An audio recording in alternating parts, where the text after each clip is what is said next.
1800 करोड़ का एक ऐसा बेशकीमती नेकलेस जिसे जमीन से 50 फुट नीचे बेहद कड़ी सुरक्षा के बीच छिपा कर रखा गया था। उसे चुराना तो दूर, उसके करीब पहुंचना भी लगभग नामुमकिन था। लेकिन तभी 8 लड़कियां मिलकर एक ऐसा मास्टर प्लान तैयार करती हैं जिसका मकसद इस नामुमकिन चोरी को मुमकिन बनाना था। अब सवाल ये है कि क्या वे हर सिक्योरिटी को चकमा देकर इस करोड़ों के नेकलेस को चुरा पाएंगी, या फिर उनकी एक छोटी सी गलती उन्हें ऐसी मुसीबत में डाल देगी जहां से निकलना लगभग असंभव होगा। कहानी की शुरुआत होती है डेबी नाम की एक बेहद चालाक और शातिर महिला से, जो सीधे एक महंगे ब्रांड के शोरूम में पहुंचती है। वहां वह बड़ी चालाकी से कई कीमती सामान उठाती है और उन पर लगे प्राइस टैग निकाल देती है। इसके बाद वह पूरे आत्मविश्वास के साथ काउंटर पर जाकर दावा करती है कि उसने ये सभी सामान पिछले हफ्ते यहीं से खरीदा था, लेकिन अब वह इन्हें वापस करना चाहती है। काउंटर पर मौजूद लड़की उससे खरीदारी की रसीद मांगती है, लेकिन डेबी के पास कोई रसीद नहीं होती। फिर उससे कार्ड से भुगतान का सबूत मांगा जाता है, लेकिन वह भी उसके पास नहीं होता। उसकी यह चाल कामयाब नहीं हो पाती और आखिरकार उसे वहां से खाली हाथ निकलना पड़ता है। लेकिन जाते जाते भी वह एक महंगा ब्रांडेड बैग उठा लेती है। यहीं से हमें अंदाजा हो जाता है कि डेबी कोई साधारण चोर नहीं, बल्कि हर छोटी बड़ी चीज में मौका तलाश लेने वाली बेहद तेज दिमाग अपराधी है। इसके बाद उसकी नजर एक 5 स्टार होटल पर पड़ती है। समस्या सिर्फ इतनी होती है कि उसके पास कमरा बुक करने के लिए एक भी पैसा नहीं होता। तभी उसकी नजर एक ऐसे कपल पर पड़ती है जो अचानक आई इमरजेंसी की वजह से होटल छोड़कर एयरपोर्ट जाने की तैयारी कर रहा होता है। बस यहीं से डेबी के दिमाग में एक और शानदार आइडिया आता है। जैसे ही वह कपल होटल से निकलता है, डेबी रिसेप्शन पर फोन करके खुद को उसी कपल की तरफ से बताती है। वह कहती है कि उनकी फ्लाइट रद्द हो गई है और वे अपना वही कमरा दोबारा लेना चाहते हैं। रिसेप्शनिस्ट को जरा भी शक नहीं होता और वह तुरंत कमरा फिर से एक्टिव कर देती है। डेबी मुस्कुराते हुए सीधे उसी कमरे में पहुंच जाती है, क्योंकि उसका पूरा बिल पहले ही चुकाया जा चुका था। दूसरी तरफ हमारी मुलाकात लू से होती है, जो कभी डेबी की पार्टनर हुआ करती थी, लेकिन डेबी के जेल जाने के बाद उसने अपराध की दुनिया से दूरी बना ली थी। एक दिन लू को डेबी का संदेश मिलता है, जिसमें वह उससे मिलने के लिए बुलाती है। इसी बीच डेबी अपने भाई डैनी की कब्र पर पहुंचती है। वह अपने भाई से बेहद प्यार करती थी और उसकी मौत को आज तक स्वीकार नहीं कर पाई थी। तभी वहाँ डैनी का पुराना साथी उससे मिलता है और दोनों कुछ देर बातचीत करते हैं। थोड़ी ही देर बाद लू भी वहाँ पहुँच जाती है और फिर दोनों एक साथ निकल पड़ते हैं। रास्ते में डेबी लू को बताती है कि उसने अपनी जिंदगी की सबसे बड़ी चोरी का प्लान तैयार कर लिया है। अगर ये प्लान सफल हो गया तो इसके बाद वह हमेशा के लिए अपराध की दुनिया छोड़ देगी। लू ये सुनकर हैरान रह जाती है और उससे पूरे प्लान के बारे में पूछती है। तब डेबी उसे कार्टियर के एक बेहद कीमती डायमंड नेकलेस की तस्वीर दिखाती है, जिसकी कीमत लगभग 1800 करोड़ होती है। यही वह नेकलेस था जिसे डेबी चुराना चाहती थी। ये सुनते ही लू के होश उड़ जाते हैं, क्योंकि वह नेकलेस जमीन से लगभग 50 फुट नीचे बने हाई सिक्योरिटी वॉल्ट में रखा गया था। वहां तक पहुंचना लगभग नामुमकिन था, लेकिन डेबी मुस्कुराते हुए कहती है कि उन्हें उस वॉल्ट तक जाने की जरूरत ही नहीं पड़ेगी, क्योंकि बहुत जल्द वह नेकलेस खुद उनके पास आने वाला है। डेबी की बात लू की समझ से पूरी तरह बाहर होती है, लेकिन वह इस मिशन का हिस्सा बनने के लिए तैयार हो जाती है। अगले दिन डेबी अपने पुराने बॉयफ्रेंड क्लॉड की आर्ट गैलरी में पहुंचती है। उसे देखते ही क्लॉड घबरा जाता है। डेबी एक प्लास्टिक का चाकू निकालकर उसे डराती है और बिना कुछ किए वहां से चली जाती है। इसके बाद डेबी लू को उसी म्यूजियम में लेकर जाती है जहां से उन्हें वह बेशकीमती नेकलेस चुराना था। वहां की सुरक्षा देखकर लू की चिंता और बढ़ जाती है। हर तरफ कैमरे, गार्ड और कड़ी निगरानी थी। ऐसे में इतनी बड़ी चोरी को अंजाम देने के लिए एक बड़ी टीम और करोड़ों रुपए की जरूरत पड़ती। लेकिन डेबी दावा करती है कि उसका मास्टर प्लान बहुत कम लोगों और बेहद कम खर्च में पूरा हो जाएगा।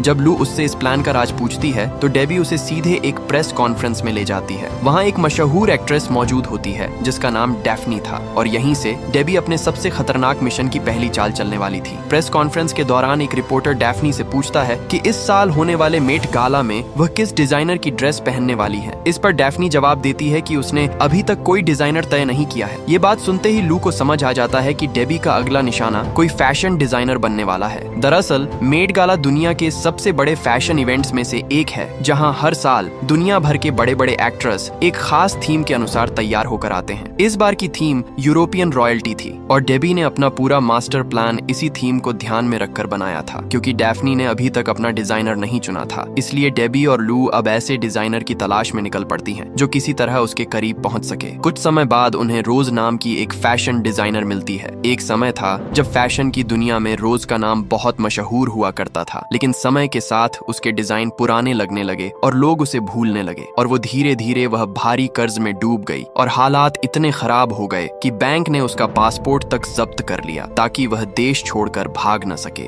ऐसे ही एक दिन डेबी और लू उससे मिलने पहुंचते हैं। दोनों उससे दोस्ती करते हैं और बातचीत के दौरान रोज अपनी पूरी कहानी उन्हें बता देती है। उसकी बातें सुनने के बाद लू उससे कहती है कि वे उसकी सारी परेशानियां खत्म कर सकते हैं, लेकिन बदले में उसे उनका एक काम करना होगा। रोज हैरानी से पूछती है कि आखिर उसे करना क्या होगा। तभी डेबी उसे मशहूर एक्ट्रेस डैफ्नी की तस्वीर दिखाती है और कहती है कि उसे मेट गाला के लिए डैफ्नी की ड्रेस डिजाइन करनी होगी। ये सुनते ही रोज पूरी तरह चौंक जाती है। उसे यकीन ही नहीं होता कि इतनी बड़ी एक्ट्रेस उसकी बनाई हुई ड्रेस पहनने के लिए तैयार होगी। तभी डेबी उसे अपने पूरे प्लान का राज बताती है। वह बताती है कि जिस बेशकीमती डायमंड नेकलेस को वे चुराना चाहते हैं उसका नाम 2 सेंट नेकलेस है। ये कभी यूरोप की महारानी का सबसे पसंदीदा नेकलेस हुआ करता था और इसे कार्टियर ने तैयार किया था। महारानी की मौत के बाद कार्टियर ने उस नेकलेस को वापस लेकर जमीन के 50 फुट नीचे बने अपने सीक्रेट वॉल्ट में बंद कर दिया, जहां से उसे कभी भी सार्वजनिक रूप से बाहर नहीं निकाला गया। लेकिन इस बार मेट गाला की थीम यूरोपियन रॉयल्टी थी, इसलिए डेबी को पूरा भरोसा था कि अगर सही तरीका अपनाया जाए तो कार्टियर खुद उस नेकलेस को एक रात के लिए बाहर निकाल देगा। यहीं से डेबी अपना असली प्लान बताती है। उसका इरादा था कि रोज किसी तरह डैफ्नी को अपनी डिजाइन की हुई ड्रेस पहनने के लिए मना ले। इसके बाद रोज ही उसे सलाह देगी कि इस ड्रेस के साथ वही ऐतिहासिक 2 सेंट नेकलेस शानदार लगेगा। अगर सब कुछ योजना के अनुसार हुआ तो डैफ्नी रेड कारपेट पर उसी नेकलेस को पहनकर आएगी और उसी भीड़ के बीच उनकी टीम बिना किसी को भनक लगे वह नेकलेस गायब कर देगी। अब तक प्लान तो तैयार था, लेकिन इतनी बड़ी चोरी सिर्फ 3 लोग मिलकर नहीं कर सकते थे। उन्हें और साथियों की जरूरत थी। इसके बाद डेबी अनीता से मिलने पहुंचती है, जो कभी उसके भाई डैनी की पार्टनर हुआ करती थी और अब एक ज्वेलरी स्टोर में काम कर रही थी। डेबी उससे पूछती है कि अगर इस नेकलेस को छोटे छोटे गहनों में बदलना पड़े तो कितना समय लगेगा। अनीता बताती है कि इसमें कई घंटे, शायद पूरा दिन भी लग सकता है। लेकिन जैसे ही डेबी उसे इस काम के बदले 200 करोड़ देने का ऑफर देती है, अनीता तुरंत अपना फैसला बदल देती है और कहती है कि अब वह ये काम बहुत कम समय में पूरा कर सकती है। जब डेबी वापस घर पहुंचती है तब तक लू भी अपना काम पूरा कर चुकी होती है। उसने एक बेहद खतरनाक हैकर को ढूंढ लिया था जिसका नाम था नाइना बॉल। उसका नाम सुनकर सभी थोड़ा चौंक जाते हैं, लेकिन जल्द ही पता चलता है कि यह उसका असली नाम नहीं बल्कि एक कोड नेम है, क्योंकि हैकर्स अपनी असली पहचान कभी किसी के सामने नहीं आने देते। अगले दिन डेबी अपने प्लान का अगला कदम उठाती है। उसके बताए अनुसार रोज एक मशहूर एक्ट्रेस से मिलने जाती है। डेबी पहले ही पूरी मुलाकात का इंतजाम कर चुकी होती है और रोज को समझा देती है कि उसे क्या करना है। जैसे ही रोज उस एक्ट्रेस से हाथ मिलाती है, उसी पल डेबी चोरी छिपे उनकी एक तस्वीर खींच लेती है। तस्वीर को इस तरह लिया जाता है कि देखने वालों को लगे जैसे वह एक्ट्रेस रोज के डिजाइनों की तारीफ कर रही हो। इसके बाद डेबी वही तस्वीर एक अखबार में छपवा देती है। जब डैफ्नी यह खबर पढ़ती है तो उसे लगता है कि इंडस्ट्री की बड़ी बड़ी एक्ट्रेस रोज के डिजाइन पहनने के लिए उत्साहित हैं। यही देखकर वह खुद रोज से संपर्क करती है और मेट गाला के लिए अपनी ड्रेस डिजाइन करने का ऑफर दे देती है। डेबी के मास्टर प्लान का पहला पार्ट पूरी तरह सफल हो चुका था, लेकिन अभी असली खेल बाकी था। अब उन्हें ऐसी एक्सपर्ट चोर की जरूरत थी जो सैकड़ों लोगों के बीच किसी चीज को बिना किसी को पता चले गायब कर सके। काफी तलाश के बाद उन्हें सड़क पर करतब दिखाने वाली कॉन्स्टेंस नाम की एक लड़की मिलती है। वह जादू की मदद से लोगों का सामान पल भर में गायब कर देती थी और आज तक कभी पकड़ी नहीं गई थी। उसकी यही कला देखकर डेबी उसे तुरंत अपनी टीम में शामिल होने का ऑफर देती है और कॉन्स्टेंस बिना ज्यादा सोचे इस मिशन के लिए तैयार हो जाती है। इसके बाद डेबी अपनी पुरानी साथी टैमी के पास पहुंचती है। टैमी भले ही कहती थी कि उसने अपराध की दुनिया छोड़ दी है, लेकिन जब डेबी उसके गैरेज में पहुंचती है तो वहां अब भी चोरी का ढेर सारा सामान रखा हुआ मिलता है। शुरुआत में टैमी इस मिशन में शामिल होने से साफ इनकार कर देती है, लेकिन जैसे ही डेबी उसे पूरा प्लान समझाती है वह भी तुरंत मान जाती है। अब डेबी अपनी पूरी टीम को एक जगह इकट्ठा करती है और हर सदस्य को उसकी जिम्मेदारी समझाती है। रोज का काम था डैफ्नी डेफनी को 2 सेंट नेकलेस पहनने के लिए तैयार करना। नाइनाबॉल पूरे म्यूजियम और इवेंट के सीसीटीवी सिस्टम को हैक करके हर गतिविधि पर नजर रखेगी। कॉन्स्टेंस सही समय पर डेफनी के गले से नेकलेस को बिना किसी की नजर में आए गायब करेगी। टैमी पूरे मिशन की व्यवस्था संभालेगी, जबकि लू की जिम्मेदारी चोरी के बाद उस नेकलेस को बेचने की होगी। प्लान के मुताबिक उनका पहला काम डेफनी को 2 सेंट नेकलेस पहनने के लिए तैयार करना था। रोज धीरे धीरे उससे बात करती है और उसे समझाती है कि उसकी ड्रेस के साथ कोई साधारण नेकलेस नहीं, बल्कि इतिहास का सबसे मशहूर शाही नेकलेस ही झंचेगा। शुरुआत में डेफनी थोड़ा हिचकिचाती है, लेकिन रोज की बातों में आकर आखिरकार वह मान जाती है। अब प्लान का नेक्स्ट पार्ट शुरू होता है। डेबी के कहने पर रोज और अनीता कार्टियर के शोरूम पहुंचती हैं। उनका मकसद था असली नेकलेस की हूबहू एक नकली कॉपी तैयार करना, ताकि सही समय पर असली नेकलेस को बदल दिया जाए। लेकिन इसके लिए सबसे पहले उन्हें नेकलेस का एकदम सटीक 3D मॉडल चाहिए था। समस्या यह थी कि यह नेकलेस इतने सालों से जमीन के नीचे बने सीक्रेट वॉल्ट में बंद था, इसीलिए उसकी कोई तस्वीर इंटरनेट पर मौजूद नहीं थी। मजबूरी में रोज और अनीता को खुद जाकर उसे देखना पड़ा। शोरूम पहुंचने के बाद वहां के कर्मचारी उन्हें कार्टियर के कई शानदार नेकलेस दिखाते हैं, लेकिन दोनों बार बार सिर्फ 2 सेंट नेकलेस देखने की जिद करती हैं। आखिरकार मामला मैनेजर तक पहुंचता है। शुरुआत में मैनेजर इतनी बड़ी कीमत वाला नेकलेस बाहर निकालने से साफ मना कर देता है, लेकिन रोज उसे समझाती है कि अगर कार्टियर अपने सबसे मशहूर नेकलेस को हमेशा तिजोरी में बंद रखेगा तो धीरे धीरे लोग इस ब्रांड को भूल जाएंगे। वहीं अगर यही नेकलेस किसी बड़ी सेलिब्रिटी के गले में दिखाई दे तो पूरी दुनिया में कार्टियर की चर्चा होने लगेगी। रोज की बात मैनेजर को सही लगती है और वह दोनों को जमीन के नीचे बने सीक्रेट वॉल्ट में ले जाने के लिए तैयार हो जाता है। वहां पहुंचकर रोज एक खास तरह का चश्मा पहन लेती है। देखने में वह बिल्कुल सामान्य चश्मा लगता था, लेकिन असल में उसके अंदर एक 3D स्कैनर छिपा हुआ था। लेकिन जैसे ही स्कैनिंग शुरू होती है, एक नई परेशानी सामने आ जाती है। वॉल्ट जमीन के काफी नीचे होने की वजह से स्कैनर को सही सिग्नल नहीं मिल पा रहा था। रोज घबरा जाती है। तभी अनीता तुरंत एक बहाना बनाती है। वह मैनेजर से कहती है कि मेट गाला का कार्यक्रम दिन में होने वाला है, इसलिए उन्हें यह भी देखना होगा कि धूप में यह नेकलेस कैसा दिखाई देगा। मैनेजर को यह बात सही लगती है और वह नेकलेस को बाहर धूप में ले आता है। रोज के चश्मे को पूरा सिग्नल मिल जाता है। वह नेकलेस को हर तरफ से बहुत ध्यान से देखने का नाटक करती है, जबकि असल में उसका चश्मा उसकी पूरी 3D स्कैनिंग कर रहा होता है। उधर नाइनाबॉल अपने सिस्टम पर बैठी उसी स्कैन की मदद से नेकलेस का डिजिटल मॉडल तैयार कर रही होती है। कुछ ही मिनटों में पूरा 3D मॉडल तैयार हो जाता है। इसके बाद रोज और अनीता वहां से निकल जाती हैं। अगले दिन कॉन्स्टेंस म्यूजियम पहुंचती है और बड़ी सफाई से वहां काम करने वाले एक सफाई कर्मचारी का ID कार्ड चुरा लेती है। वह कार्ड तुरंत नाइनाबॉल तक पहुंचा दिया जाता है। उसी ID की मदद से नाइनाबॉल सफाई कर्मचारी का भेष बनाकर म्यूजियम के अंदर घुस जाती है। उसी समय वहां मेट गाला की सुरक्षा व्यवस्था को लेकर एक अहम मीटिंग चल रही होती है। नाइनाबॉल कूड़ादान साफ करने का बहाना बनाकर कमरे में जाती है और वहां एक छोटा सा स्पीकर छिपा देती है। अब टीम बाहर बैठकर मीटिंग की हर बात सुन सकती थी। उन्हें पता चलता है कि मेट गाला के लिए पूरे सिक्योरिटी सिस्टम को अपग्रेड किया जा रहा है। ये खबर सुनकर डेबी खुश हो जाती है, क्योंकि सिस्टम अपग्रेड होने के दौरान उसमें सेंध लगाने का मौका मिल सकता था। उसी रात नाइनबॉल सिक्योरिटी टीम के कर्मचारियों की सोशल मीडिया प्रोफाइल खंगालना शुरू करती है। तभी उसे एक कर्मचारी मिलता है जिसकी पूरी प्रोफाइल सिर्फ कुत्तों की तस्वीरों से भरी हुई थी। नाइनबॉल उसकी इसी कमजोरी का फायदा उठाती है। वह कुत्तों से जुड़ी एक नकली वेबसाइट बनाती है और उसका लिंक उस कर्मचारी को भेज देती है। जैसे ही वह आदमी बिना सोचे समझे लिंक पर क्लिक करता है, उसका पूरा कंप्यूटर हैक हो जाता है। यहीं से नाइनाबॉल को मेट गाला के नए सिक्योरिटी सिस्टम का पूरा एक्सेस मिल जाता है। अब उसके सामने म्यूजियम के हर कैमरे की लोकेशन दिखाई देने लगती है। लेकिन यह देखकर सभी की चिंता बढ़ जाती है, क्योंकि म्यूजियम का शायद ही कोई ऐसा कोना था जहां कैमरा न लगा हो। उन्हें उम्मीद थी कि कम से कम वॉशरूम कैमरों से सुरक्षित होगा, लेकिन वहां भी कैमरे लगे हुए थे। तब डेबी नाइनाबॉल से पूछती है कि क्या वह कैमरे का एंगल थोड़ा बदल कर करीब 9 फुट का एक ब्लाइंड स्पॉट बना सकती है। नाइनाबॉल आत्मविश्वास से जवाब देती है कि यह काम उसके लिए बिल्कुल आसान है। कुछ ही समय बाद टीम को एक और सुनहरा मौका मिल जाता है। वोग मैगजीन अपने नए कर्मचारियों की भर्ती कर रही थी और इन्हीं कर्मचारियों को मेट गाला की व्यवस्था संभालनी थी। अगले ही दिन टैमी इंटरव्यू देने पहुंचती है और आसानी से नौकरी हासिल कर लेती है। ऑफिस के अंदर उसे मेट गाला की बैठने की पूरी व्यवस्था वाला चार्ट दिखाई देता है। वह अपने खास चश्मे से उसकी स्कैनिंग कर लेती है और सारी जानकारी नाइनबॉल को भेज देती है। चार्ट देखते ही डेबी की नजर डैफ्नी की सीट के बगल वाली खाली कुर्सी पर जाती है। वह तुरंत नाइनाबॉल से कहती है कि किसी तरह उस सीट पर क्लॉड का नाम जोड़ दिया जाए। इसके बाद टैमी अपने सीनियर को मना लेती है कि पूरे इवेंट के खाने पीने की जिम्मेदारी वही संभालेगी। इसी बहाने वह लू को शेफ और अनीता को किचन स्टाफ के रूप में अंदर काम दिला देती है। अब उनकी टीम के ज्यादा ज्यादातर सदस्य बिना किसी शक के मेट गाला के अंदर पहुंचने वाले थे।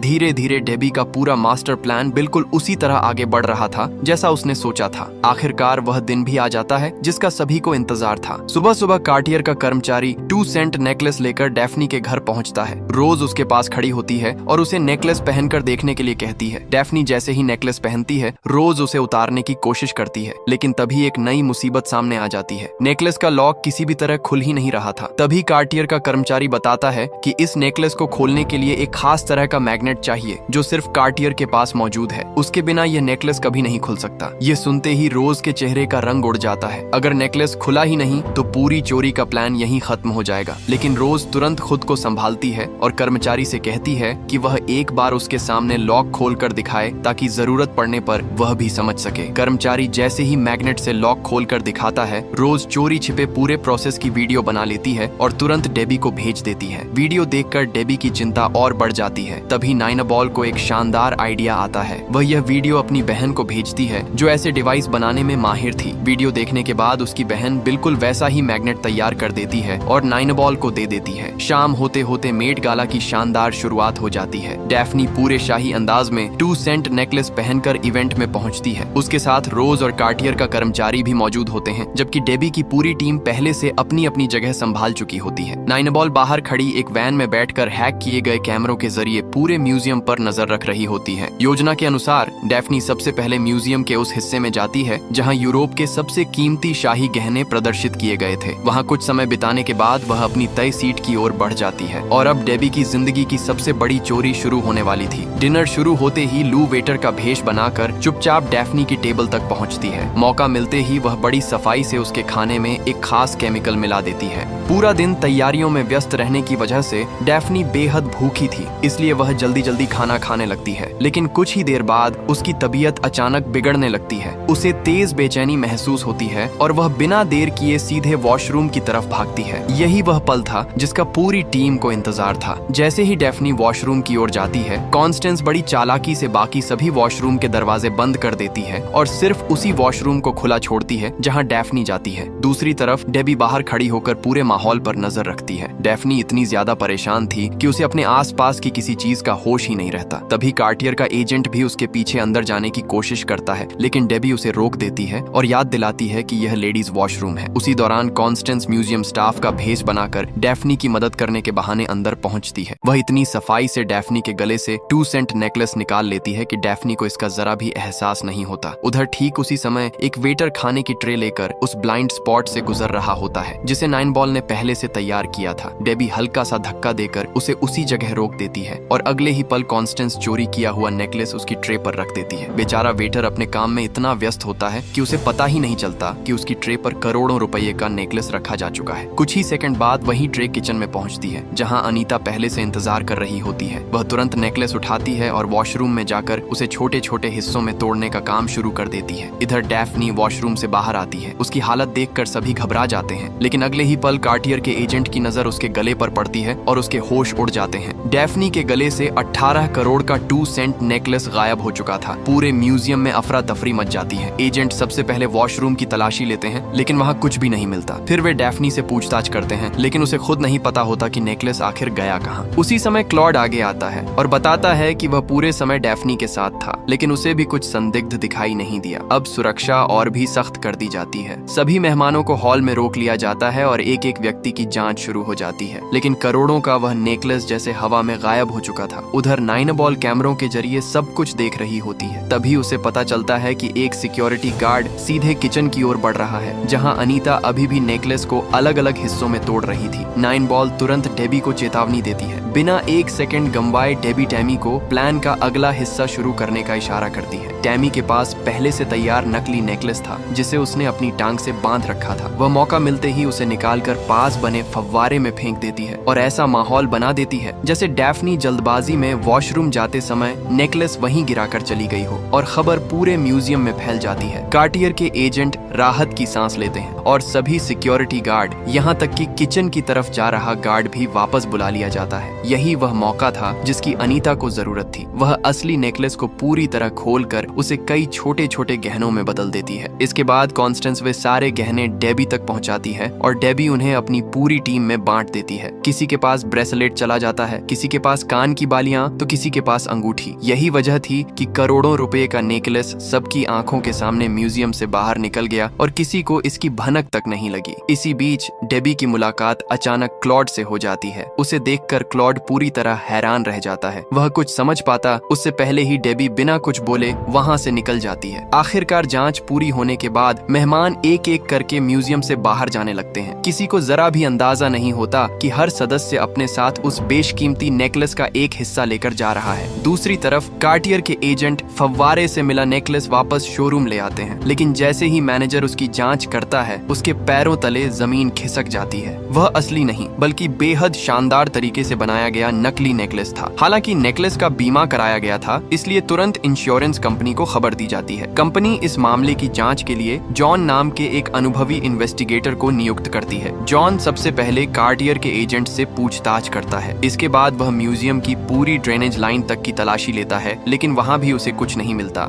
इसके बाद वह डैफ्नी से पूछताछ करता है। जब डैफ्नी को पता चलता है कि उसने जो नेकलेस वापस किया था वह नकली था, तो वह भी पूरी तरह हैरान रह जाती है। आखिर में जॉन पूरे इवेंट की सीसीटीवी फुटेज देखना शुरू करता है। तभी उसकी नजर डेबी पर पड़ती है। वह पहले से ही डेबी को जानता था, इसलिए उसका शक तुरंत उसी पर चला जाता है। उसी दिन वह डेबी से मिलने पहुंचता है और सीधे उस पर नेकलेस चोरी करने का आरोप लगा देता है। लेकिन डेबी बिना घबराए हर आरोप से साफ इनकार कर देती है। इतना ही नहीं, वह चालाकी से शक की दिशा क्लॉड की तरफ मोड़ देती है। जॉन पूरी तरह उसकी बात पर यकीन तो नहीं करता, क्योंकि उसके पास क्लॉड के खिलाफ कोई सबूत नहीं था। तभी डेबी उससे कहती है कि अगर वह थोड़ा समय दे तो वह क्लॉड के खिलाफ सबूत भी जुटा देगी। उसी शाम डेबी अपनी पूरी टीम के साथ बैठकर आगे की योजना पर चर्चा करती है कि आखिर इन हीरो को बेचा कैसे जाए। लेकिन तभी दरवाजा खुलता है और अंदर डैफ्नी चली आती है। यही फिल्म का सबसे बड़ा ट्विस्ट सामने आता है। दरअसल डैफ्नी भी इस मिशन का हिस्सा थी। सबसे हैरान करने वाली बात यह थी कि ये राज टीम के बाकी 7 सदस्यों को भी नहीं पता था। डैफ्नी काफी पहले ही डेबी की पूरी चाल समझ चुकी थी। जब रोज बार बार उसे 2 सेंट नेकलेस पहनने के लिए जोर दे रही थी, तभी उसे रोज की ओवर एक्टिंग पर शक हो गया था। यहाँ तक कि वॉशरूम में जब कॉन्स्टेंस ने उसके गले से नेकलेस निकाला, तब भी डैफ्नी को सब महसूस हो गया था। लेकिन उसने जानबूझकर किसी को नहीं रोका। उसने फैसला कर लिया था कि वह डेबी का साथ देगी। डेबी भी उसकी बात मान लेती है, क्योंकि अगर डैफ्नी उनका साथ न देती तो वह एक पल में पूरी टीम को पुलिस के हवाले कर सकती थी।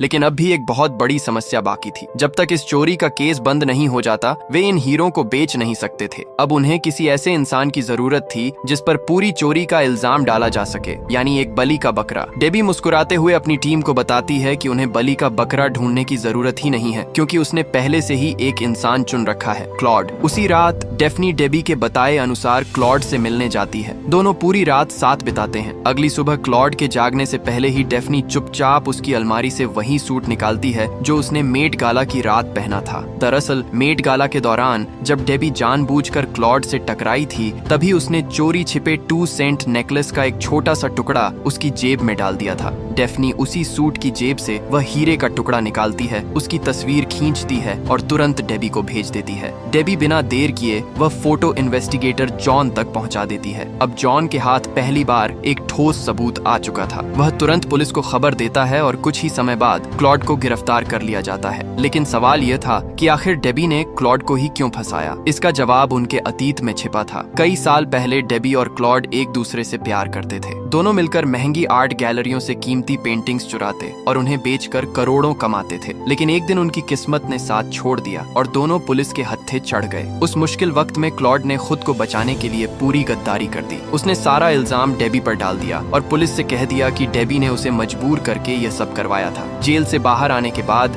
डेबी ने सिर्फ एक नहीं बल्कि 2 मास्टर प्लान बनाए थे। पहला था 1800 करोड़ का 2 सेंट नेकलेस चुराना और दूसरा था क्लॉड से अपने विश्वासघात का बदला लेना।